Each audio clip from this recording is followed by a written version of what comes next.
Hi friends, இன்றைக்கி நாம் வடு மாங்காய் தொக்கு செய்கிறது எப்படின்னு பார்க்கலாம். இந்த மாங்காய் வந்து சின்ன சின்னதாக கட் பண்ணி நல்லா காய வச்சுருக்கேன் மாங்காய் துண்டுகள். அடுத்தது பூண்டு தட்டி வச்ச பூண்டு, பெருங்காயம், மிளகாய்த்தூள் இருந்தால் போதும். கடுகு போட்டு நல்லெண்ணெய் தான் இதுக்கு சேர்த்துக்கணும். நல்லெண்ணெய் ஃபஸ்ட்டு ஊற்றிட்டோம். தேவையான அளவு நல்லெண்ணெய் ஊற்றிட்டு கடுகு போட்டு நல்லா பொரிஞ்சு வந்த உடனே நாம் இடித்து வச்ச பூண்டும் போட்டுக்கலாம்.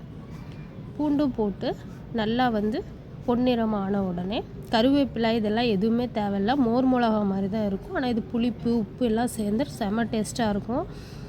அடுத்தது பெருங்காயம் போடலாம்.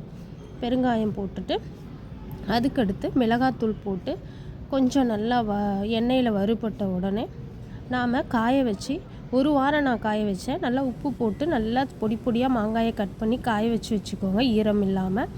அந்த மாங்காய் துண்டுகளை நாம் இந்த எண்ணெயில் சேர்க்கலாம். சேர்த்து நல்லா பரட்டி விடலாம். சிம்மிலையும் அடுப்பு சிம்மிலையே வச்சுக்கலாம். வச்சுட்டு நல்லா பரட்டி விட்டுட்டு ஒரு 2 நிமிஷம் விட்டால் போதும். இது எல்லா வெரைட்டி ரைஸ்க்கும் ரொம்ப சூப்பராக இருக்கும். நீங்கள் வேணால் ட்ரை பண்ணி பாருங்கள். ஃபஸ்ட்டு ஒரு மாங்காயில் ட்ரை பண்ணி பாருங்கள். அதுக்கப்புறம் உங்களுக்கு பிடிச்சிருந்தா நீங்கள் நிறைய செஞ்சு வச்சுக்கலாம். 1 வருஷத்துக்கு கூட இது நல்லா தாங்கும். இது நீங்கள் நல்லா ஆறின உடனே பாட்டிலில் ஃபில் பண்ணி வச்சுக்கலாம். எல்லா வெரைட்டி ரைஸுக்கும் ரொம்ப சூப்பராக இருக்கும். தயிர் சாதம், லெமன் சாதம், தக்காளி சாதம், எல்லா வெரைட்டி ரைஸுக்குமே இது ரொம்ப நல்லாயிருக்கும். ட்ரை பண்ணி பார்த்துட்டு எனக்கு கமெண்ட் பண்ணுங்கள். நன்றி, வணக்கம்.